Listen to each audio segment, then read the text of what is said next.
All right, what's going on, y'all? It's your boy Tyler Gates, aka Tag Live 205. Welcome back to another episode of the Tag Live 205 Talk Show. And today we're going to be talking about mostly basketball and football as well. But I'm going to get into the baseball side because this baseball season has been very, very up and down, very unexpected from the expectations that we had for the season.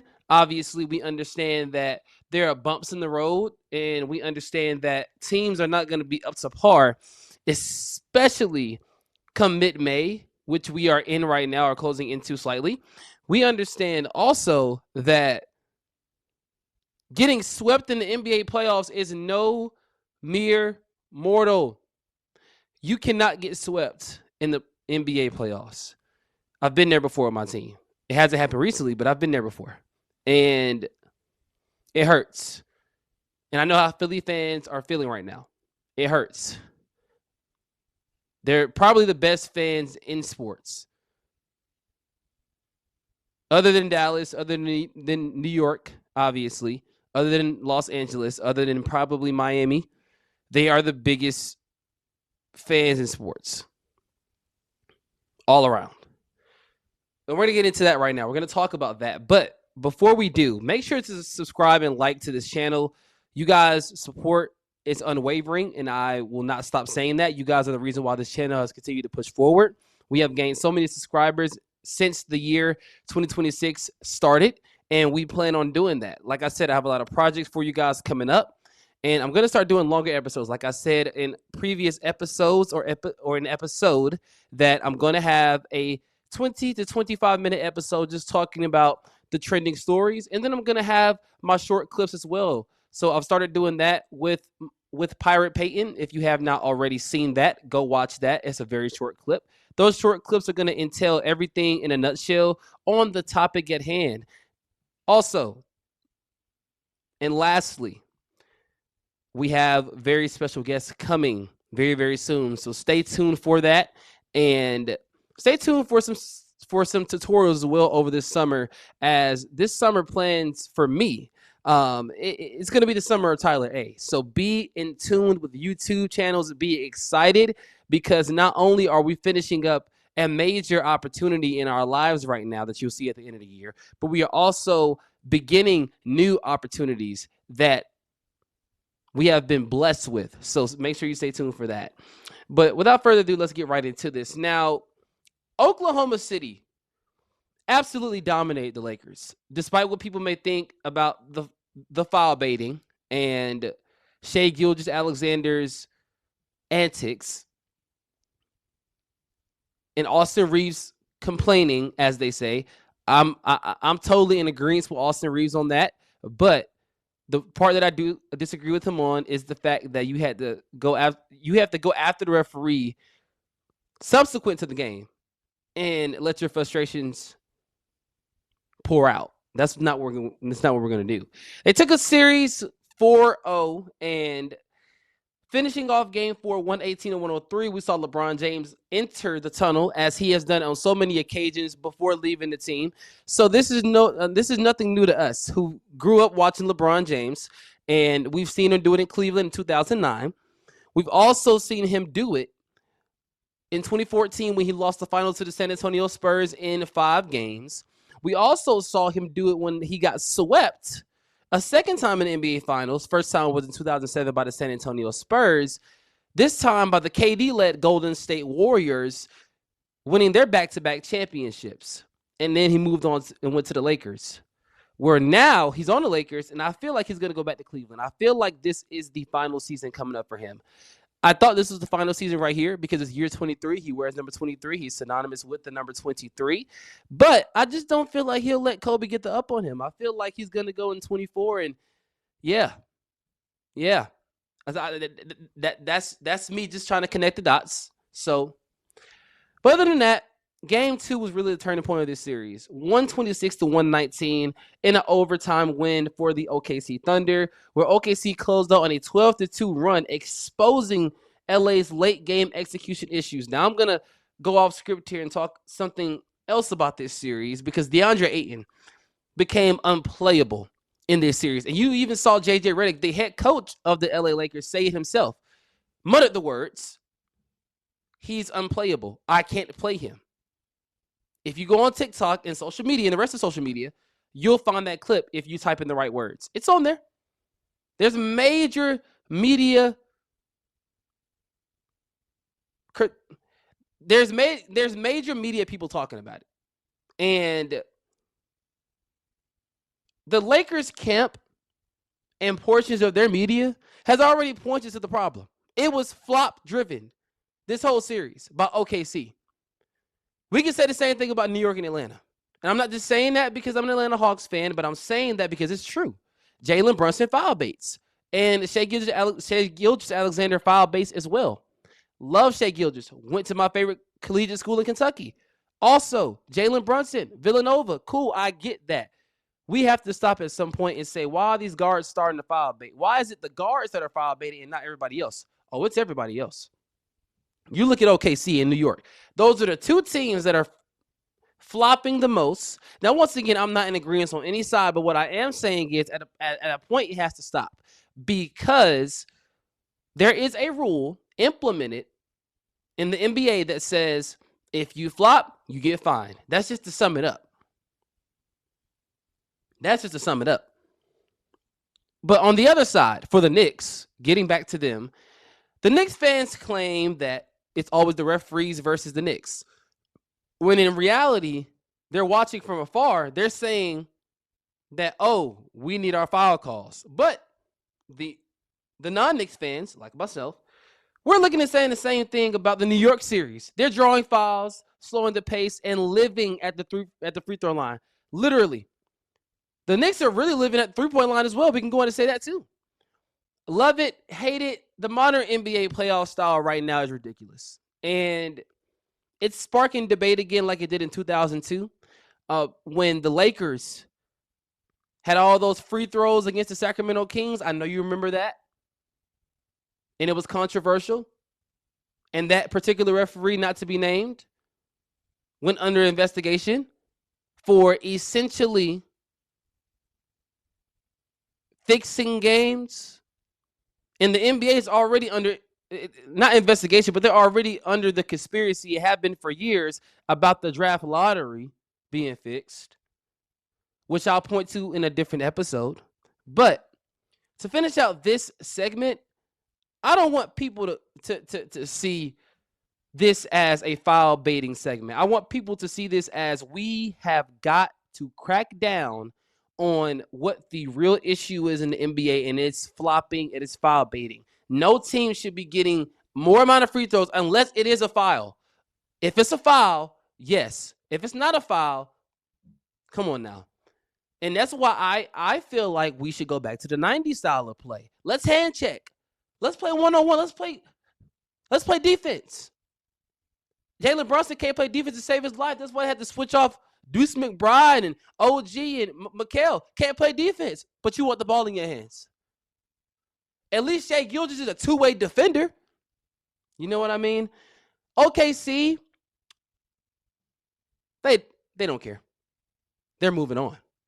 That's what it is with them. They don't care. They're moving on to the conference finals, the next round, where they're trying to repeat. And they're going to try to get there any way they can, as any team would. But let's be humble now. Moving on to the next segment. Giannis Antetokounmpo. Milwaukee, another regular season without a playoff appearance for Giannis Antetokounmpo. Another offseason filled with questions surrounding the Greek freak, Giannis Antetokounmpo. The Bucks camp came up short last year in trying to trade Giannis Antetokounmpo.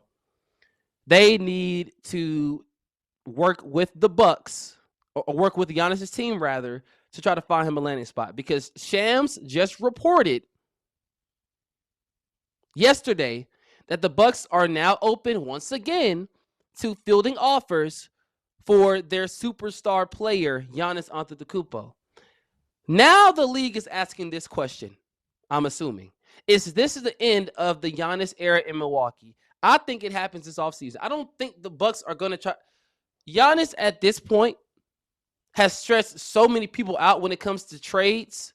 It's ridiculous. We're not looking at the Bucks anymore. It's at least with me. I've already Basel them. I mean, it's past. It's past ridiculous what John Hurst in that front office is doing.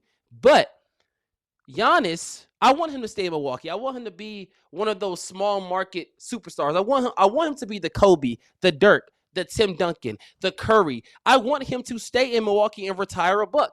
But sometimes you have to look at the man in the mirror. Not to quote Michael Jackson. The Michael Jackson movie is so great. Go see it. Sometimes you have to look at the man in the mirror and you have to say, I can't win here. Let me go win somewhere that I am going to be able to win a championship and stay consistently competitive. That's not the New York Knicks because you don't need to go there right now. They have their core pieces for the next 5 to 7. They're good. Led by Brunson and Cat. They're good. If you can convince me on Miami, though it would hurt me as a Hawks fan, if you can convince me on Miami, that's where he needs to be because, one, he wants to be closer to his family. He wants to be closer to his family. I can tell you that. And Miami is the closest thing coastal to Greece.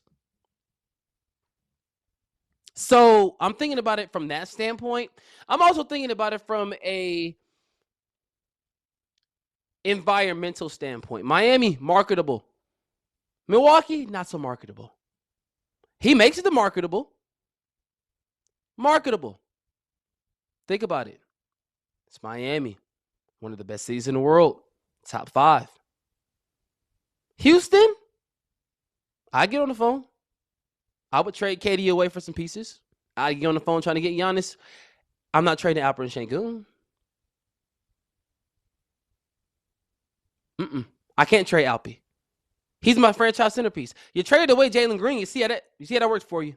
I know Jalen Green played certain games, but let's be honest.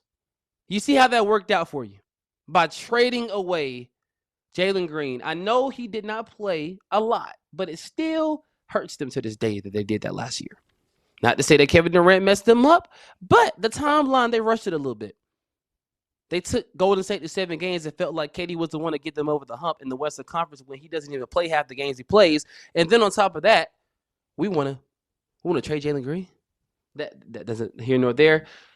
I like Miami and Houston as options. I also like Brooklyn as an option. Brooklyn did not end up with the number 1 pick in the draft lottery. Washington did. So that kind of takes them out of any sweepstakes for Giannis or any of the superstars right there. Now, having a top 7 pick is always great, but Brooklyn really needed number 1 or number 2 because it's enticing with this draft class. He's still under contract, Giannis is. He's still dominant, still putting up MVP numbers, still going to be in the MVP conversation, a face, if not the face of the NBA. But the roster construction right now for Milwaukee has not kept pace with him or the Eastern Conference race. Let's be honest. Love Kevin Porter Jr. Not it. Gary Trent, great shooter. Not it. Brook Lopez, he was out of there last year. Ryan Reynolds, he tried. Or Rollins, excuse me. Ryan Rollins, he tried. He was good. But we didn't want to trade him for Ja Morant.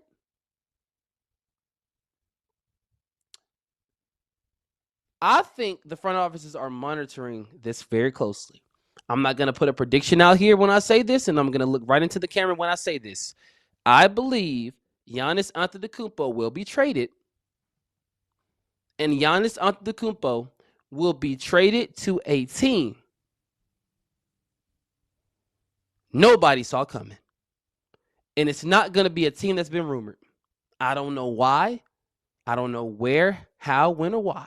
But I just think that Giannis Antetokounmpo will end up with a team nobody saw coming. That's just my thought pattern. Moving on to the next segment. Aaron Rodgers back in Pittsburgh?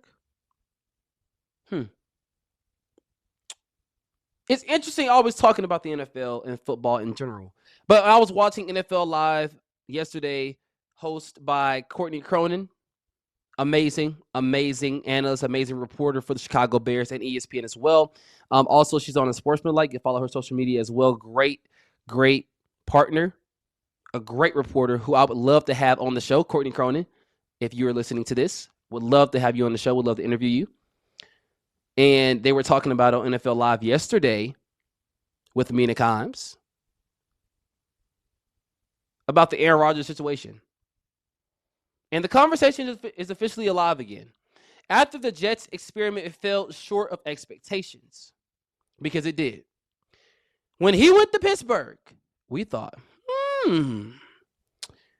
maybe, just maybe, this is what they need. Now, this was the season that they brought in Aaron Rodgers, which was last season, after having Justin Fields, and he was playing good before they put in Russell Wilson. So 2024, let's think about this. They beat the Falcons in week 1. They went like on a 5 or 6 game winning streak. They were 6-2, I believe, when they put Russell Wilson in. Correct me if I'm wrong.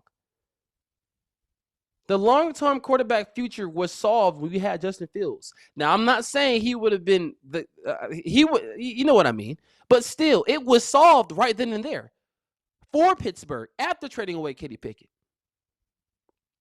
Now, you're stuck in a conundrum. You just drafted Drew Aller. You drafted Will Howard last year. You're probably going to bring back Aaron Rodgers for a what? Another season? Rodgers in Pittsburgh in 2026 basically means one thing. With the additions that they made, with Michael Pittman Jr. being the biggest, and drafting another offensive tackle, you have got to win now. And the defense has got to step up. You got to win now, and the defense must step up. This defensive first system that Mike Tomlin implemented all those years while he was there, it worked. Didn't work for long. Mike Tomlin, would love to have you on the show. Would love to have you on the show. A brother in sports who defied the odds, stayed as long as he did not get fired. He stepped down on his own accord. Love that. Love that. Pushing the culture was what Mike Tomlin did. Bringing in Mike McCarthy, I'm still skeptical about it, but let's see how it plays out, people. Let's see how it plays out. We can't judge right away what we think. But the idea of Rodgers walking into Acrisure Stadium in black and gold again, it's a fun fantasy. Got into the playoffs last year, got obliterated by that Texans defense, and then the Texans ended up getting obliterated by the Patriots, who ended up getting obliterated by the Seahawks in the Super Bowl. This is a conversation that I think Adam Schefter and Tom Pelissero, all the NFL insiders are going to have to break down. If he does come back, how does this affect them financially with trying to get more people? And on top of that, where does the accountability lie? Is it going to lie with Aaron Rodgers? Is it going to lie with Mike McCarthy? Because remember, Mike McCarthy coached Aaron Rodgers on the Green Bay Packers, and I believe Aaron Rodgers was the one that got Mike McCarthy fired. We have to believe that, and we have to see it with our own eyes. Go back and watch it. Think about it. So the idea of having Aaron Rodgers back in Pittsburgh with the offseason that they have, you have a core, once again, no Najee Harris, Jaylen Warren. You don't have James Conner, and that seems like a long time ago, but it wasn't. You have your wide receivers. You had Pat Freiermuth. So just think about this from a perspective. I believe Kenneth Gainwell's gone. So you just re-signed Chris Boswell to a 4-year deal yesterday. It's a lot of things that's going on that's not named Aaron Rodgers, which makes me think that he's going to be back because you're not making any significant changes. Yes, you're going to have 2, not 1, but 2 quarterbacks that Aaron Rodgers will be able to not only develop, but help with. And the decision will have to be made if Drew Aller or Will Howard is the quarterback of the future. That's a decision that will have to be made inside the locker room, inside the front office, and by Coach Mike McCarthy because he's there for 5 years. Moving on to my last and final segment, blending these two in. about the hot start of Yordan Alvarez and the early Cy Young favorite, Paul Schemes. So we're down in Houston. Let me just tell you a quick story. We're down in Houston. Yordan Alvarez gets called up. One of the best prospects internationally we've ever seen. Learns how to hit monster home runs in the minors, brings it up to Houston, which they haven't seen before. I mean, Yordan Alvarez is probably going to get his jersey retired in Houston. That's how good he is. And he's been absolutely raking his whole career in Houston. I don't think they're ever going to get rid of him. They traded Kyle Tucker. So anybody is pretty touchable on that roster except for Correa, who they reacquired last year. Jose Altuve, obviously the franchise player, if not the best of all time, behind Biggio. And then Alex Bregman upped and left, got paid. So through the first stretch of the season, he's already sitting near the top of the league in OPS, extra base hits, and hard hit rates, launching home runs off of some of the top arms in the MLB. One of them being Paul Schemes, who we're going to talk about. Also, don't forget that the Houston Astros went to the World Series back-to-back years. They're still capable of doing that without Bregman. Without Martin Maldonado. Without Christian Vasquez. Without all of these guys that they had on the roster at the time. Without Charlie Morton. Let's think about these old teams, right? But to kind of sum it up for Yordan, at least, he's been very, very, very dominant once again against the power pitching, punishing those left over the plate as I'm looking at the stats right here, regardless of velocity. And if this pace holds up, yeah, I think he's the early MVP candidate. And we're going to talk about on Swap Speculation because that's returning, about Mike Trout getting traded, possibly, which is in the same division as the Astros. And the all-star votes, when they start to come in for fans, I think Yordan has to be number one to top the AL. Of course, Judge is going to be up there, but it has to be Yordan. Yordan, Witt, and Judge are atop the AL right now. You can even put Trout in that conversation with the season he's having. But to move on to Paul Schemes, an early Cy Young favorite, once again, because why not? He's dominant. His dominance on the mound is one of one. Something we've never seen. Something I've never seen in my lifetime watching Major League Baseball. The rookie phenom, once called, entering his third season, took the MLB by storm, and still is to a certain extent, but it's kind of expected at this point, right? Pittsburgh, you messed up with Garrett Cole. Don't mess up with Paul Schemes. I believe I said it on a previous episode. I have a terrible towel somewhere over there, actually sitting on my wall right here. Do not mess this up. I know it's Steelers, but still, Pittsburgh, black and yellow. Every team they have in Pittsburgh is black and yellow. Literally. It's crazy. And not to think of it, every team in Atlanta has red in their logo or red uniforms. Come on now. Had to throw that in there. But his latest stretch, Paul Schemes, as I'm looking at the numbers here, you're working with double-digit strikeout innings. Or outings, excuse me. With the number of innings have gone up, yes, he's dealt with injuries.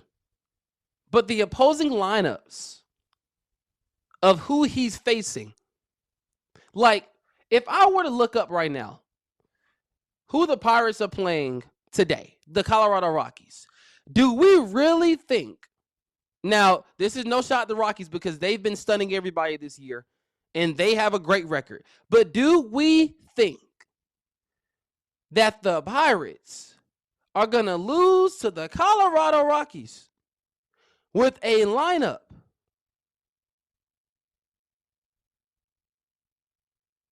that consists of a healthy Chris Bryant, when honestly he's never healthy, and then the pitcher is Michael Lorenzen? Do you know that Michael Lorenzen is going to get teed off on? Oh, what's going to happen? Colorado, little off-script note here. I'm surprised that Colorado's actually doing as well as they are. I really am.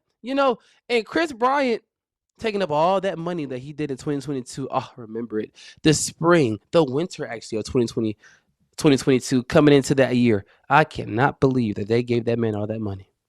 I can't believe they gave him all the money. And then Paul Schemes, his last outing was May 6th against the Diamondbacks. Yeah. He's 5-2. A 2.36 ERA. 46 strikeouts. Don't we think he's going to get to 60 by the end of this month? Yeah. Oh, by the way, do we think that he's going to probably touch 150 by the time All-Star break comes? Yes. So, once again, the Pirates are 22-19.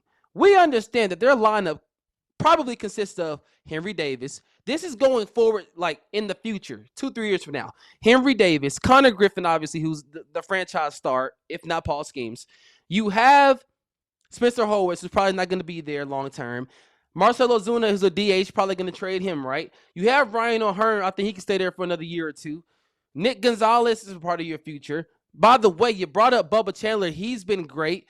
4.62 ERA, probably going to get that up into the threes by the time the season is over with. He's 1-4. Don't look at the record. And then Brandon Lau, who you traded for in the offseason. Not to mention, you still have Braxton Ashcraft on your pitching staff. I believe the Pirates are good to contend. Point blank, period. But to get back to Paul Schemes and why I'm so excited about the Pirates, it's because they know how to develop pitchers. So at this point, the conversation gets even louder. Is Paul Schemes already the definitive Cy Young? I would say yes. If the season ended right now, which would be crazy, yes, he's already my Cy Young pick. It's early, but the stuff that he throws is undeniable. In closing, OKC's on the tear. The Lakers, you have a big offseason coming ahead. Milwaukee's at a crossroads with Giannis Antetokounmpo. I believe, like I'm going to say it again, it's going to be a team that nobody is thinking about. Another Wisconsin former star and Green Bay legend Aaron Rodgers might be on the move again if it is not Pittsburgh, and I'll be surprised if it's not. But if it is, hey, I think this should be his farewell season, just like LeBron James. Jordan is swinging like a madman on a mission, and it's true. He should be the AL MVP right now if the season were to end. Either him, Witt, or Judge.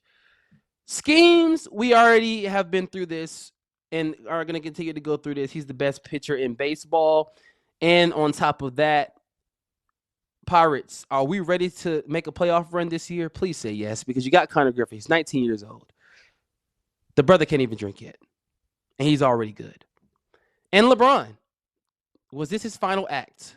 No. I believe LeBron James, one of the greatest players, is not the greatest player of all time, will go back to Cleveland and join the Cavaliers because it's only right for him to come home to end his illustrious and legendary one-of-one multi-million-dollar, multi-platinum, multi-everything NBA career.